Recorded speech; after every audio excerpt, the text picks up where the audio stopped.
90 શબ્દ ઝડપ. Ready start. ફકરો. આ કામમાં આરોપી નંબર 1 અને 2 અન્વયે પડેલ પુરાવાની ચર્ચા કરતા જોઈએ તો આ કામમાં આરોપી નંબર 1 અને 2 કાશ્મીરી છે, ટ્રકના ડ્રાઈવર અને ક્લીનર છે એ વાત સ્વીકૃત છે.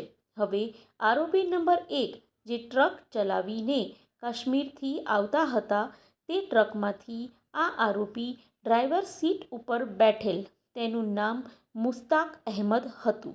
કંડક્ટર સીટ પર બેઠેલ, તેનું નામ સુહેલ અહેમદ ઘની હતું. તેઓને એનડીપીએસ એક્ટની કલમ 50ની સમજ કરેલ અને તેઓએ અંગ ઝડપી રેડ ટીમના અધિકારી હરીશકુમાર, જે રાજ્યપત્રિત અધિકારી હોય, તેમની પાસે કરાવવા સંમતિ આપેલ. આ ચરસ ક્યાં સંતાડેલ છે, ત્યારે ડ્રાઈવરે ગુપ્ત ખાનામાં એક બેગ છે અને ટૂલ કિટમાં પણ છે અને તેમાંથી કુલ આ બધા 5 પેકેટો મળી 10,043 ગ્રામ ચરસ મળી આવેલ છે. તે નિયત ધારા ધોરણો પ્રમાણે સીઝ કરેલ છે. તે સીઝિંગના તમામ દસ્તાવેજો PW નંબર 4માં રજૂ થયેલ છે, પંચનામું રજૂ થયેલ છે ને આરોપીના નિવેદનો પણ પુરાવામાં રજૂ થયેલ છે. આ તમામ સર્ચ કરતા ટ્રક નંબર JK13B5422માંથી આ મુદ્દામાલ ચરસ મળી આવેલ છે. આ શાહેદને બચાવ પક્ષે થયેલ ઉલટ તપાસમાં બાતમી તેમને મળેલ નથી, એટલે કે PW નંબર 4ને મળેલ નથી. બાતમીદારને તેઓ મળેલા નથી.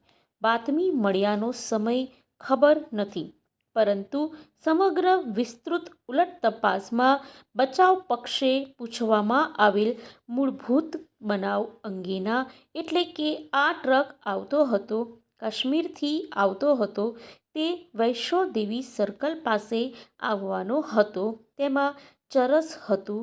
તે ચરસ સાથે આરોપી નંબર 1 અને 2 ડ્રાઈવર અને ક્લીનર તરીકે મળી આવ્યા તે બાબતે પૂછવામાં આવેલ તમામ સૂચનોને સ્પષ્ટપણે ઇનકાર કરી આ પ્રોસિક્યુશન વિટનેસ નંબર 4 પોતાની વિસ્તૃતપણે સરતપાસને ઉલટ તપાસમાં વળગી રહેલ છે. અલબત્ત ઉલટ તપાસ દરમિયાન પંચનામાની અંદર આરોપી નંબર 1ના નહીં, આરોપી નંબર 2ના અંગૂઠા છે. સીઝર મેમોમાં આરોપી નંબર 2ના અંગૂઠા છે, પરંતુ આ અંગૂઠાઓ ઓળખાવેલ નથી. તેટલા માત્રથી આ આરોપીઓ આ મુદ્દામાલ સાથે મળી આવ્યા નથી તે બાબતે ઉલટ તપાસમાંથી કોઈ ગંભીર વિરોધાભાસ રેકર્ડ પર આવેલ નથી. સ્થળ ઉપર કોઈ ફોટોગ્રાફી નથી.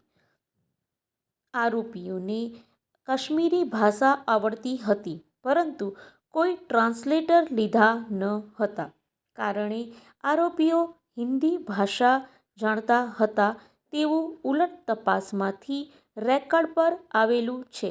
તે દિનની વિડીયોગ્રાફી કે ફોટોગ્રાફી કે રફ સ્કેચ પણ નથી. તે સિવાય સમગ્ર સર્ચ અને સીઝરની કાર્યવાહી બાબતે ઉપર લખ્યું તેમ આ કાર્યવાહી ચાલુ છે.